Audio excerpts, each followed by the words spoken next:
Till amazing day, my dear students. I'm Mr. Roque, and I would like to welcome you again to our co-written class. Did you miss me? Me too. I am excited to see all of you again. I am expecting that you keep your learning packets beside you to guide you for our lesson today. Are you ready? Me too. To have an overview about the lesson, let me state the content standard, performance standard, and the specific objectives for today's lesson. For the content standard, the learners demonstrate an understanding in basic concepts and underlying theories in preparing stocks, sauces, and soups. For the performance standard, the learners prepares a variety of stocks, sauces, and soups used in different cultures. Our lesson will be based on the learning competency LO3, prepare sauces required for menu items. 3.3, identify the types of thickening agents and convenience products used in preparing sauce. 3.4, use thickening agents and convenience products appropriately. 3.5, evaluate sauces for flavor, color, and consistency. 3.6, identify and deal with problems in preparation of sauces. At the end of the lesson, we have expected the specific learning objectives. Number 1, enumerate the types of thickening agents and common problems in sauce preparation. Number 2, distinguish common problems in sauce preparation. Number 3, value the significance of thickening agents in preparing sauces. Let us have a recap about the topic being discussed in our previous lesson. The name of the game is Beat the 5! In 5 seconds, you should need to state one example of the following classification of soup. Let's play Beat the 5! Clear soups. Beat the 5!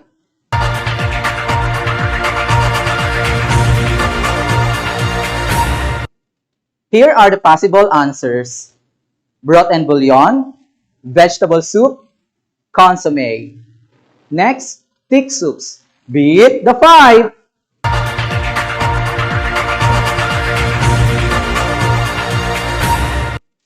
Here are the possible answers.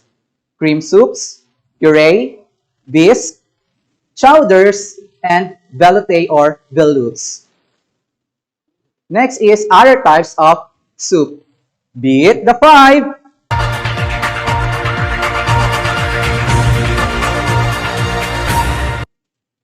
Here are the possible answers. Dessert soup, fruit soup, cold soup, and Asian soup. What do you think is the lesson last week? Do you think what I think? You're right. The topic being discussed last meeting is all about classifications of soups. Great job, learners! I have a friend named Eileen. Eileen wants to prepare a special condiment with ingredients like starch, animal fat, like chicken or beef, to make a flavorful and desired consistency. In culinary terms, if we mix starch from fat, it is called as roux. Sometimes slurry, a combination of liquid and starch, can also be used. From the underlined letters, what do you think is the dish that Annalyn is going to prepare? What do you think is our topic today? We have S, A, U, C, E, and S. You're right. That is sauces. Nice one, learners. Moving on to our topic. Do you know what is sauce? Sauces are made of liquid ingredients, thickening agents, and seasoning and flavorings. But do you know what is thickening agent and its examples? And as you can see here in the picture is the sauce or the different sauces. Next is the thickening agent. Thickening agent thickens sauce to the right consistency. The sauce must be thick enough to cling lightly to the food. Starches are the most commonly used thickeners for sauce making. Flour is the principal starch used. Other products include cornstarch, arrowroot, waxy maize, breadcrumbs, and other vegetables and grain products like potato starch and rice flour. Starches thicken by gelatinization, which is the process by which starch granules absorb water and swell many times their original sizes. So as you can see in the picture, starch granules must be separated before heating in liquid to avoid lumping. Lumping occurs because the starch on the outside of the lump quickly gelatinizes into a coating that prevents the liquid from reaching the starch inside. Starch granules are separated in two ways. Number one, mixing the starch with fat. Example is roux. So as you can see in the picture, it is a combination of starch with fat. Number two, mixing the starch with a cold liquid. Example is slurry. As you can see in the picture, that is a combination of water and flour. Now, here are the ingredients in making sauce. Number one is the fat. We have here the clarified butter. Clarified butter, using clarified butter results to fine sauces because of its flavor. And margarine. Margarine used as a substitute for butter because of its lower cost. And next is animal fat. Chicken fat, beef, drippings, and lard. And last is the vegetable oil and shortening. Can be used for roux, but it adds no flavor. Next is the flour. Flour is the thickening power, depends on its starch. Bread flour is commonly used in commercial cooking. It is sometimes browned for use in brown roux. Heavenly brown flour has only 1/3 the thickening power of brown flour. Next is, when we combine fat from flour, it is called roux. Roux is a cooked mixture of equal parts by weight of fat and flour. A roux must be cooked so that the sauce does not have a raw, starchy taste of flour. The kinds of roux differ on how much they are cooked. We have different kinds of roux. We have the white roux, the blonde roux, and the brown roux. For white roux, cook just enough to cook the raw taste of flour, used for bechamel and other white sauces based on milk.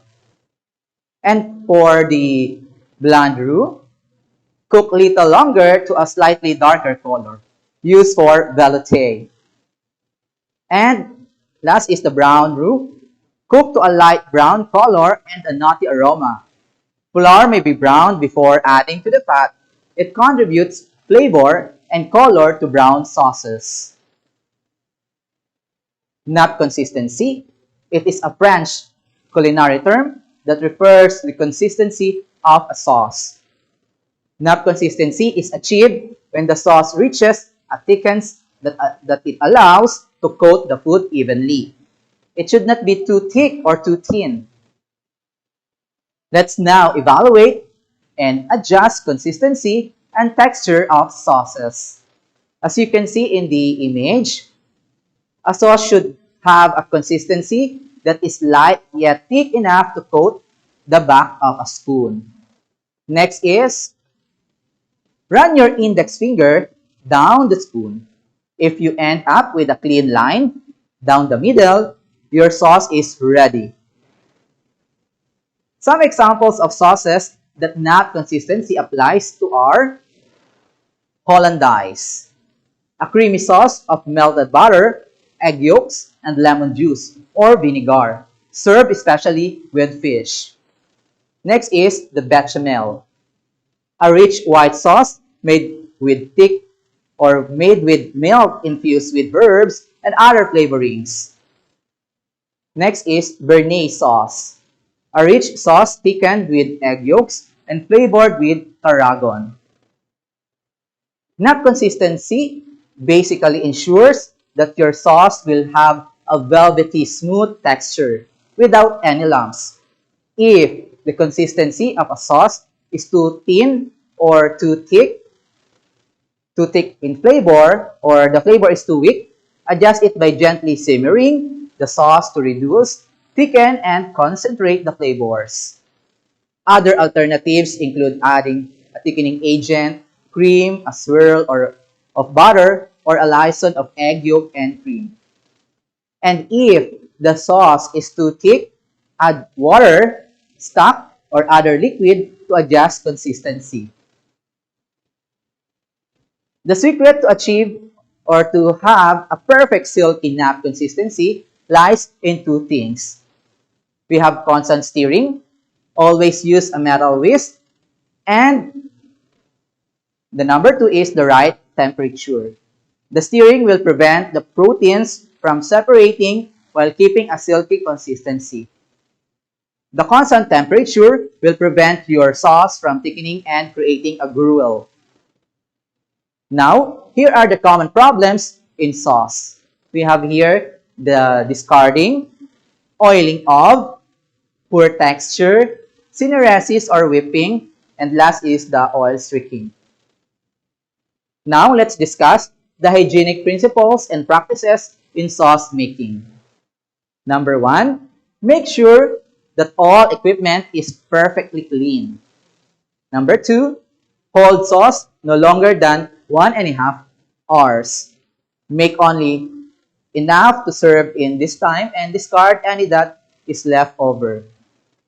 Number three, never mix an old batch of sauce with a new batch. Number four, never hold hollandaise or Béarnaise or any other acid products in aluminum. Instead, use stainless steel containers. Let's see if we can apply and we can still remember the lesson we discussed a while ago. The name of the game is Pick Me. What you are going to do is to pick 3 possible answers for out of 5 choices. I will give you 5 seconds to think for the right answer. And you may write your answer in your activity notebook or you can type it in the comment section below. Number 1, sauces that nap consistency applies. Here are the choices: hollandaise, mayonnaise, béarnaise sauce, and tomato. For 5 seconds.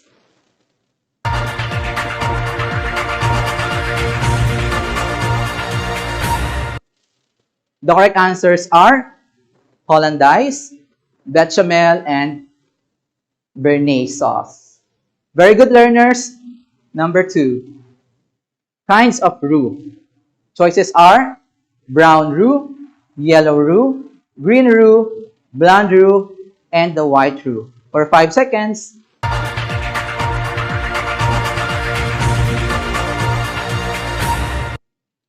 The correct answers are the brown roux, the blonde roux, and the white roux.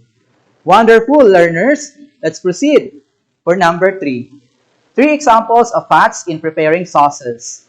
Choices are animal fat, monounsaturated fats, margarine, polyunsaturated fats, and vegetable oil. For 5 seconds.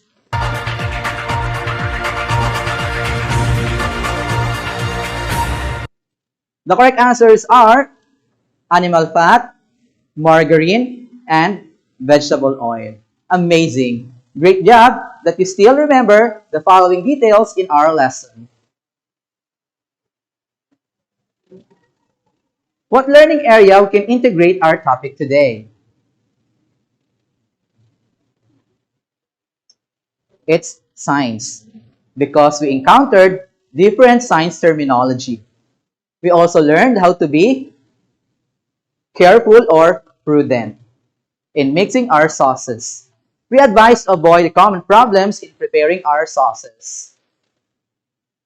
Now, explain what you've learned today by completing the following phrases. I know, I will apply, and I realize. Let me share mine. For example, I know how to identify the types of thickening agents. I will apply how to distinguish common problems in sauce preparation.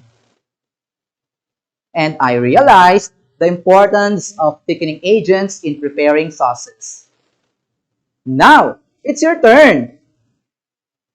Oops, it's quiz time. I know you can perfect our short quiz today. It is a multiple choice item. Analyze the question carefully. I will give you 5 seconds to write the letter of the correct answer in your activity notebook or in the comment section below.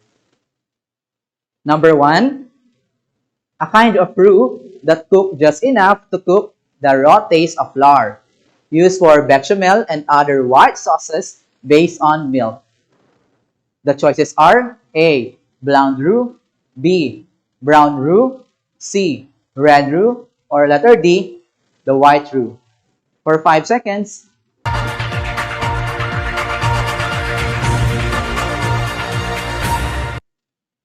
The correct answer is letter D. White roux. Next, number 2. Its thickening power depends on the starch content. A. Fat, B. Flour, C. Oil, or letter D. Starch. For 5 seconds.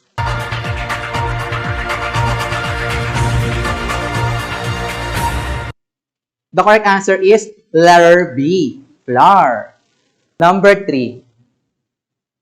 The following are common problems in sauce, except A. Discarding, B. Syneresis, C. Oil streaking, D. Pleasing texture. For 5 seconds.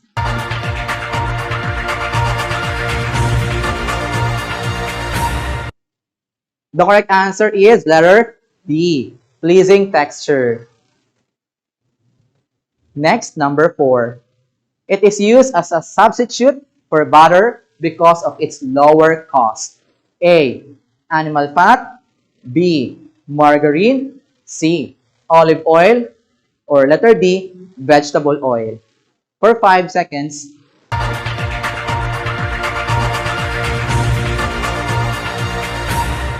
The correct answer is letter B. Margarine.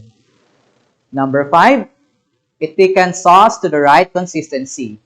A. Roux, B. Soup, C. Water, or letter D. Thickening agent. For 5 seconds.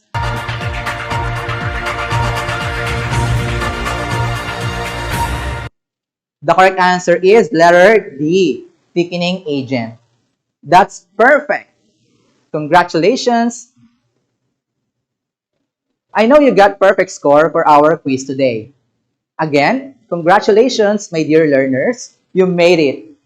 If you have questions or unclear part of our discussion today, please don't hesitate to ask your ELE teacher to clarify your concern during your follow-up discussion. For your assignment, let me read the directions. Prepare a pan gravy using the recipe on page 10 of your learning module. Do not forget to ask for guidance and assistance from your guardian or family members. Here is the rubric. How did you find our lesson for today? Extraordinary? Electrifying? What part of the lesson did you enjoy the most? Fantastic. You enjoyed the game as well as the discussion. Remember that every learning must be applied in real-life situations so that there is no reason to stop learning. Because I believe to what Secretary of Education, Madam Leonor Magtolis Briones said, education must continue even in times of crisis, whether it may be a calamity, disaster, emergency, quarantine, or even war. Once again, I'm Mr. Roque, your TLE teacher from Disciplina Village, Bignay National High School. TL Amazing to us. Bye!